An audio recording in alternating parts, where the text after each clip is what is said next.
क्या हमने कभी उस दिन का तसव्वुर किया है जब हर इंसान को कयामत के मराहिल से गुजरना होगा? वो दिन जब दिल कांप रहे होंगे और आंखें सहमी हुई होंगी। वो लम्हा जब पुले सिरात, जो तलवार से ज्यादा तेज और बाल से ज्यादा बारीक होगा, हमारे सामने होगा। क्या हम जानते हैं कि उस पुल पर सबसे पहले कौन गुजरेगा? वो कौन होंगे जो अपनी उम्मत के लिए रास्ता हमवार करेंगे? क्या हमारे प्यारे नबी सल्लल्लाहु अलैहि वसल्लम अपनी उम्मत के लिए शफात फरमाते हुए पुले सिरात से गुजरेंगे? ये वो मरहला है जिससे हर इंसान को गुजरना होगा, जहां सिर्फ ईमान, अमल और अल्लाह की रहमत ही नजात का जरिया बनेगी। नाजरीन, जब सूर फूंका जाएगा, फिर वो अपनी कब्रों से निकलकर अपने रब की तरफ दौड़ेंगे। कहेंगे, हाय हमारी शामत, हमें हमारी कब्रों से किसने उठाया? कयामत के रोज जब बाप अपने बेटे को छोड़ देगा और अपनी नजात की फिक्र में मसरूफ होगा, बीवी अपने शौहर से फासला इख्तियार करेगी और अपने आप को बचाने की कोशिश करेगी। भाई अपनी बहन को जानने से इनकार कर देगा, क्योंकि उस दिन हर कोई अपनी जात की फिक्र में होगा। हर समत नफसी नफसी का आलम होगा। इंसान अपने पसीने में गर्क होंगे। कोई टखनों तक पसीने में डूबा होगा, कोई घुटनों तक, कोई कमर तक और कोई गले तक पसीने में डूबा होगा। ये सब उनके आमाल के मुताबिक होगा। सूरज सरों के करीब होगा और उसकी तपिश से लोगों का बुरा हाल होगा। मगर इसी अजीम मैदान में एक हस्ती सबके लिए पुकार रही होगी, हमारे मालिक, दोनों जहान के सरदार हजरत मोहम्मद सल्लल्लाहु अलैहि वसल्लम, जिनकी ज़बान मुबारक पर ये अल्फाज होंगे, ऐ मेरे रब, मेरी उम्मत को बख्श दे, मेरी उम्मत की मग़फ़िरत फरमा दे। हुजूर सल्लल्लाहु अलैहि वसल्लम अल्लाह ताला से सिफारिश फरमाएंगे और फिर हिसाब व किताब का आगाज होगा। उस दिन कोई जुल्म नहीं होगा और हर इंसान को उसके आमाल का पूरा पूरा बदला दिया जाएगा। सबसे पहला सवाल नमाज के मुताल्लिक होगा, जैसा कि रसूलुल्लाह सल्लल्लाहु अलैहि वसल्लम ने इरशाद फरमाया कि क़यामत के दिन सबसे पहले नमाज का हिसाब लिया जाएगा। अगर नमाज दुरुस्त हुई तो बाकी आमाल भी दुरुस्त होंगे, और अगर नमाज खराब हुई तो बाकी आमाल भी खराब होंगे। नमाज दीन का सुतून है और यही वो अमल है जो सबसे पहले देखा जाएगा। इसके बाद मजीद 5 सवालात पूछे जाएंगे, जिनका जवाब हर इंसान को देना होगा। पहला सवाल ये होगा कि अपनी उम्र कहाँ गुजारी? क्या अल्लाह की इताअत में गुजारी या नाफरमानी में?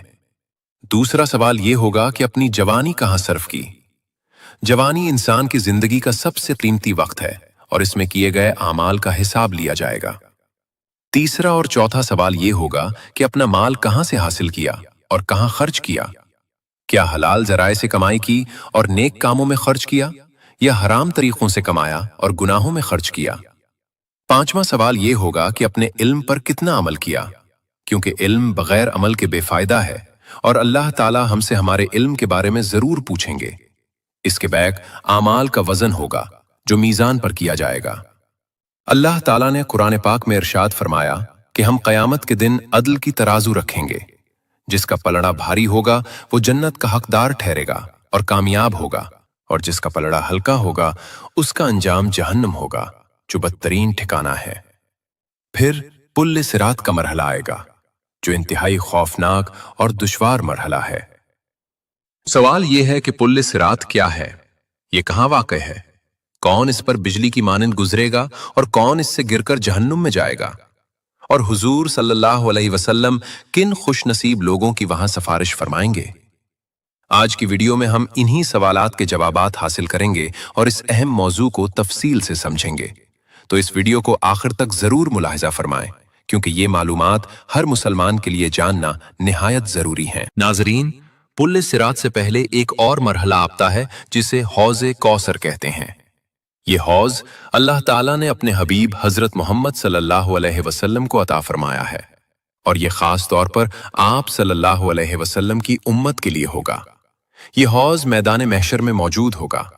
जब हिसाब व किताब मुकम्मल हो जाएगा और लोग थके हारे होंगे तो शदीद गर्मी और प्यास से उनका बुरा हाल होगा। सूरज की तपिश से लोग बेहाल होंगे और पानी के लिए तड़प रहे होंगे। इसी वक्त उन्हें हजरत मोहम्मद सल्लल्लाहु अलैहि वसल्लम का हौज़े कौसर नजर आएगा, जो इंतहाई खूबसूरत और दिलकश होगा। उसके पास हुजूर सल्लल्लाहु अलैहि वसल्लम खुद खड़े होंगे और अपने मुबारक हाथों से अपनी उम्मत को पानी अता फरमाएंगे। یہ کتنی بڑی سعادت ہے کہ ہمارے پیارے نبی صلی اللہ علیہ وسلم خود اپنی امت کو سیراب فرمائیں گے۔ ہمارے پیارے نبی صلی اللہ علیہ وسلم نے حوض کوثر کی صفات بیان کرتے ہوئے ارشاد فرمایا کہ بے شک حوض کا پانی دودھ سے زیادہ سفید ہے اور اس کی سفیدی آنکھوں کو خیرہ کر دینے والی ہے۔ یہ شہد سے زیادہ میٹھا ہے اور اس کی مٹھاس بے مثال ہے۔ یہ برف سے زیادہ ٹھنڈا ہے اور اس کی ٹھنڈک دل کو سکون دینے والی ہے۔ اس کی خوشبو مشک سے بہتر ہے اور اس کی مہک پوری فضا میں پھیلی ہوگی۔ اس کے پاس رکھے ہوئے پیالے ستاروں کی تعداد سے بھی زیادہ ہوں گے تاکہ ہر مومن کو پینے کا موقع ملے۔ جو انسان اس سے ایک بار پی لے گا وہ کبھی پیاسا نہیں ہوگا اور ہمیشہ کے لیے سیراب ہو جائے گا۔ یہ اللہ تعالیٰ کی اپنے حبیب صلی اللہ علیہ وسلم اور ان کی امت پر خاص رحمت ہے۔ اس سے پی کر جانے والا ہمیشہ سیراب رہے گا اور جنت میں بھی اسے کبھی پیاس نہیں لگے گی۔ روایات میں آتا ہے کہ نیک اور متقی لوگ پل صراط عبور کرنے سے پہلے حوض سے جام پئیں گے تاکہ وہ تازہ دم ہو کر پل صراط کو عبور کر سکیں، اور کچھ لوگوں کو ان کے گناہوں کی وجہ سے پل صراط عبور کرنے کے بعد حوض سے پلایا جائے گا۔ یہ اس لیے ہوگا تاکہ وہ پہلے پل صراط عبور کر کے گناہوں سے پاک ہو جائیں اور پھر حوض کوثر سے پانی پئیں، کیونکہ حوض کوثر کا پانی پاکیزہ لوگوں کے لیے ہے اور اس سے پینے کے لیے گناہوں سے پاک ہونا ضروری ہے۔ حوض کوثر کے بعد پل صراط کا مرحلہ آتا ہے جو سب سے مشکل ترین مرحلہ ہے۔ پل صراط ایک ایسا پل ہے جس سے ہر انسان کو جنت میں داخل ہونے کے لیے گزرنا لازمی ہوگا۔ کوئی بھی اس پل سے گزرے بغیر جنت میں داخل نہیں ہو سکتا۔ یہ پل جہنم کے بالکل اوپر بنایا گیا ہوگا اور اس کے نیچے جہنم کی خوفناک آگ بھڑک رہی ہوگی۔ یہ پل بال سے زیادہ باریک اور تلوار کی دھار سے زیادہ تیز ہوگا۔ اس پر چلنا انتہائی مشکل ہوگا اور صرف اللہ تعالیٰ کی مدد سے ہی کوئی اسے پار کر سکے گا۔ حضرت ابو سعید خدری رضی اللہ عنہ سے روایت ہے کہ صحابہ کرام رضی اللہ عنہم نے رسول اللہ صلی اللہ علیہ وسلم سے عرض کیا، یا رسول اللہ صلی اللہ علیہ وسلم، پل صراط کیسا ہوگا؟ ہمیں اس کے بارے میں بتائیں تاکہ ہم اس کی تیاری کر سکیں۔ رسول اللہ صلی اللہ علیہ وسلم نے ارشاد فرمایا کہ وہ ایک پھسلنے کی جگہ ہوگی جہاں پاؤں جمانا مشکل ہوگا۔ وہاں کانٹے اور آنکھڑیاں ہوں گی جو گزرنے والوں کو پکڑنے کی کوشش کریں گی۔ جیسے نجد کے علاقے میں ایک کانٹا پایا جاتا ہے جسے سادان کہتے ہیں، جس کا سرا ٹیڑھا ہوتا ہے اور جو بھی اس کے قریب سے گزرے اسے پکڑ لیتا ہے۔ اسی طرح پل صراط پر بھی کانٹے ہوں گے جو گناہ گاروں کو پکڑ لیں گے۔ مومنین اس پل سے گزریں گے مگر سب کی رفتار یکساں نہیں ہوگی بلکہ ہر ایک کی رفتار مختلف ہوگی۔ یہ رفتار ان کے اعمال اور ایمان کے مطابق ہوگی۔ کچھ خوش نصیب لوگ پلک جھپکنے کی رفتار سے گزر جائیں گے اور انہیں پتہ بھی نہیں چلے گا کہ وہ کب پل پار کر گئے۔ کچھ بجلی کی طرح تیزی سے گزریں گے اور لمحوں میں جنت پہنچ جائیں گے۔ کچھ پرندوں کی طرح اڑتے ہوئے گزریں گے، کچھ تیز گھوڑوں کی طرح دوڑتے ہوئے گزریں گے اور کچھ اونٹوں کی طرح آہستہ آہستہ گزریں گے۔ ان کی رفتار میں فرق صرف اور صرف ان کے اعمال کی وجہ سے ہوگا۔ جن کے اعمال جتنے اچھے ہوں گے ان کی رفتار اتنی ہی تیز ہوگی۔ کچھ لوگ اللہ تعالیٰ کے فضل سے آسانی کے ساتھ جہنم سے بچ کر پار ہو جائیں گے اور انہیں کوئی تکلیف نہیں ہوگی۔ کچھ کو راستے میں زخم لگیں گے اور وہ مشکل سے گزریں گے لیکن آخرکار وہ پار ہو جائیں گے، اور کچھ بد نصیب لوگ زخمی ہو کر اپنا توازن کھو بیٹھیں گے اور جہنم میں گر جائیں گے۔ اللہ تعالیٰ ہم سب کو اس سے محفوظ رکھے۔ ایک مرتبہ حضرت سیدنا کعب الاحبار رحمۃ اللہ علیہ نے قرآن پاک کی ایک آیت کی تفصیلی وضاحت فرمائی، پھر ارشاد فرمایا، اے لوگو، کیا تم جانتے ہو کہ دوزخ پر لوگوں کا گزر کس طرح ہوگا؟ یہ منظر کیسا ہوگا؟ پھر خود ہی ارشاد فرمانے لگے کہ جہنم لوگوں پر ایسے ظاہر ہوگی گویا چربی کی ایک تہ جمی ہوئی ہو جو اوپر سے ٹھوس نظر آتی ہے مگر اندر سے بہت خطرناک ہے۔ جہنم اپنے اصحاب یعنی جہنمیوں کو پکڑ لے گی اور میرے اصحاب یعنی جنتیوں کو چھوڑ دے گی۔ پھر جہنم میں جانے والے اس میں گرتے چلے جائیں گے اور جہنم انہیں اس طرح پہچان لے گی جیسے کوئی باپ اپنے بیٹے کو پہچانتا ہے۔ کوئی غلطی نہیں ہوگی اور ہر شخص کو اس کے مقام پر پہنچا دیا جائے گا۔ مومنین اور صادقین اس پل کو اس طرح آسانی سے پار کر لیں گے کہ ان کے کپڑوں پر کوئی نشان تک نہیں ہوگا اور وہ صحیح سلامت جنت میں پہنچ جائیں گے۔ ایک اہم بات یاد رکھیں کہ پل صراط ہر ایک کے لیے بال سے زیادہ باریک نہیں ہوگا، بلکہ جس کے لیے اللہ کریم چاہیں گے اس کے لیے یہ کشادہ اور وسیع وادی کی طرح ہوگا جس پر چلنا آسان ہوگا۔ जैसा कि हजरत सैयदना सईद बिन अबी हलाल रहमतुल्लाह ताला ने इरशाद फरमाया कि मेरे पास ये रिवायत पहुंची है कि क़यामत के रोज पुल सिरात कुछ गुनाहगार लोगों पर बाल से भी ज्यादा बारीक होगा और उनके लिए गुजरना मुश्किल होगा, जबकि कुछ नेक लोगों के लिए ये कुशादा वादी की तरह होगा जिस पर वो आसानी से चलकर गुजर जाएंगे। ये सब अल्लाह ताला की हिकमत और इंसाफ के मुताबिक होगा। सबसे पहले पुल सिरात पर हमारे प्यारे नबी सल्लल्लाहु अलैहि वसल्लम गुजर फरमाएंगे। आप सल्लल्लाहु अलैहि वसल्लम अपनी उम्मत के लिए रास्ता हमवार करेंगे। फिर दीगर अंबिया और मुरसलीन अलैहिमुस्सलाम गुजरेंगे।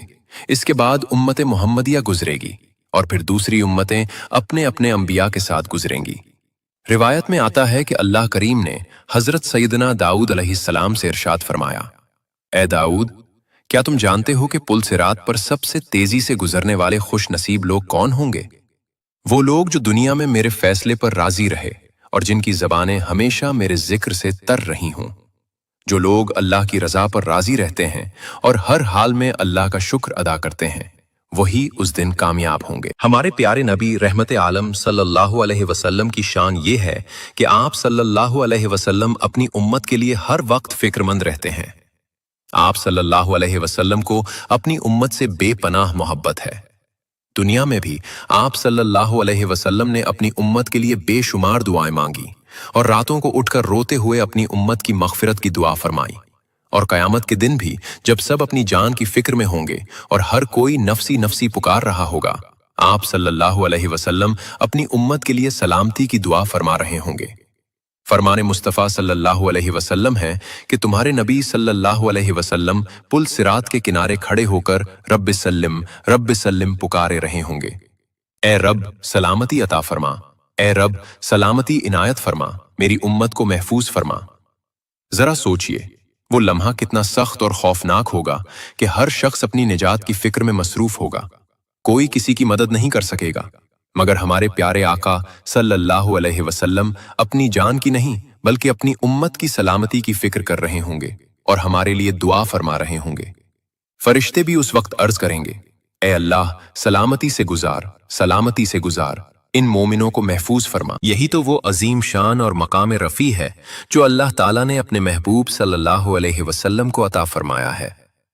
आप सल्लल्लाहु अलैहि वसल्लम सरापा रहमत है और तमाम जहानों के लिए रहमत बनाकर भेजे गए हैं। आप सल्लल्लाहु अलैहि वसल्लम शफीए आज़म हैं, यानी सबसे बड़े सिफारिश करने वाले। और हकीकत यह है कि अगर आप सल्लल्लाहु अलैहि वसल्लम की दुआ और सिफारिश न हो तो शायद कोई भी पुल सिरात से गुजर ही न सके। हम सबको आप सल्लल्लाहु अलैहि वसल्लम की सिफारिश की सख्त जरूरत है।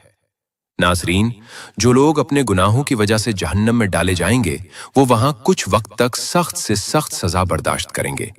उनके गुनाहों की सजा उन्हें पूरी तरह मिलेगी और वो अपने बुरे अमाल का बदला पाएंगे। जहन्नम का अजाब इंतहाई शदीद और तकलीफदेह होगा, लेकिन अल्लाह ताला की रहमत बहुत वसी और अजीम है। अल्लाह ताला अरहमुर राहिमीन है और उनकी रहमत हर चीज पर गालिब है।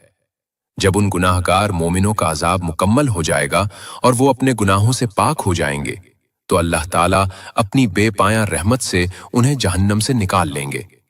फिर अल्लाह ताला उन्हें जन्नत में दाखिल फरमा देंगे जहां वो हमेशा हमेशा के लिए रहेंगे।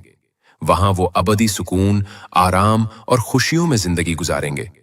न कोई गम होगा, न कोई तकलीफ, न कोई बीमारी, और अल्लाह ताला की बेहिसाब रहमत हमेशा उन पर साया फिगन रहेगी। यह अल्लाह ताला का फजल और करम है जो वो अपने बंदों पर फरमाते हैं। हजरत सैयदना अबू सईद खिदरी रजी अल्लाह अन्हु रिवायत फरमाते हैं कि रसूलुल्लाह सल्लल्लाहु अलैहि वसल्लम ने इरशाद फरमाया कि जन्नत वालों में सबसे कम दर्जे वाले शख्स का हाल भी इंतहाई अजीब और हैरत अंगेज होगा। अल्लाह ताला उसका रुख जहन्नम से फेर देंगे और जन्नत की तरफ कर देंगे। उसे दूर से एक घिना, खूबसूरत और सायादार दरख्त नजर आएगा। वो हैरान होकर अर्ज करेगा, ए मेरे रब, मुझे इस दरख्त के करीब कर दे ताकि मैं उसके ठंडे साए में आराम कर सकूं और उसकी खूबसूरती से लुत्फ अंदोज हो सकूं। अल्लाह ताला फरमाएंगे, ए मेरे बौंदे, अगर मैं तुझे ये नेमत दे दूं तो क्या तू फिर कोई और सवाल नहीं करेगा और मजीद कुछ नहीं मांगेगा? वो बंदा कहेगा, परवरदिगार, तेरी इज्जत और जलाल की कसम, अब और कुछ नहीं मांगूंगा, बस यही काफी है। پھر اللہ تعالیٰ اپنے فضل سے اسے اس درخت تک پہنچا دیں گے۔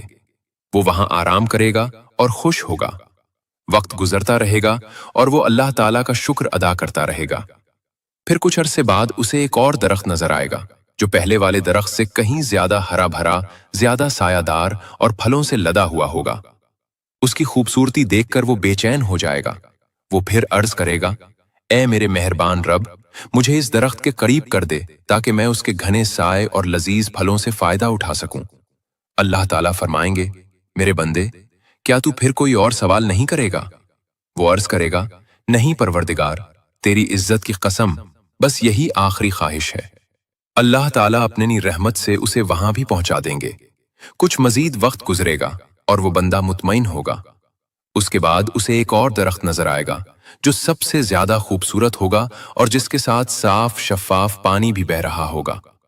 وہ پھر بےتاب ہو کر عرض کرے گا، اے میرے کریم رب، مجھے اس درخت کے قریب کر دے تاکہ میں اس کا سایہ، میٹھے پھل اور ٹھنڈا پانی حاصل کر سکوں۔ اللہ تعالیٰ فرمائیں گے، اے میرے بندے، کیا تو پھر کوئی اور سوال نہیں کرے گا؟ وہ عرض کرے گا، پروردگار، تیری عزت کی قسم، اب ہرگز نہیں کروں گا، یہ میری آخری درخواست ہے۔ پھر اللہ تعالیٰ اسے کہ وہاں بھی پہنچا دیں گے اور وہ اللہ تعالیٰ کی نعمتوں سے لطف اندوز ہوگا۔ پھر اچانک اسے دور سے جنت کا عظیم الشان دروازہ نظر آئے گا جو نور سے چمک رہا ہوگا۔ وہ اس کی طرف متوجہ ہوگا اور عرض کرے گا، اے میرے رب، مجھے جنت کے دروازے تک پہنچا دے تاکہ میں اس کے قریب بیٹھ کر جنت کی رونق، اس کی خوبصورتی اور جنت والوں کی خوشی کو دیکھ سکوں۔ اللہ تعالیٰ اپنے فضل سے اسے جنت کے دروازے تک پہنچا دیں گے۔ وہ وہاں بیٹھ کر جنت کے مناظر دیکھے گا۔ جب وہ جنت کی بے مثال خوبصورتی، اس کی حیرت انگیز نعمتیں اور جنتیوں کی خوشی دیکھے گا تو وہ بے اختیار ہو کر پکار اٹھے گا، اے میرے کریم رب، مجھے بھی جنت میں داخل فرما دے، مجھے بھی ان نعمتوں سے نواز دے۔ اللہ تعالیٰ اپنی بے پایہ رحمت سے اسے جنت میں داخل کر دیں گے۔ جب وہ جنت کے اندر جائے گا تو اس کی خوشی کی کوئی انتہا نہیں ہوگی۔ ہمیں چاہیے ہم دنیا کی اس فانی زندگی میں نیک عمل کریں، والدین اور رشتہ داروں سے حسن سلوک کریں اور اللہ سے سچی توبہ کریں تاکہ قیامت کے دن ہم ایک دوسرے کے ساتھ جنت میں جا سکیں۔ آئیں آج سب مل کر یہ دعا کریں، یا اللہ، ہمیں ہمارے والدین اور ہمارے تمام رشتہ داروں کو ایمان پر موت عطا فرما، ہماری قبریں نور سے بھر دے اور ہمیں جنت الفردوس میں اکٹھا فرما۔ آمین یا رب العالمین۔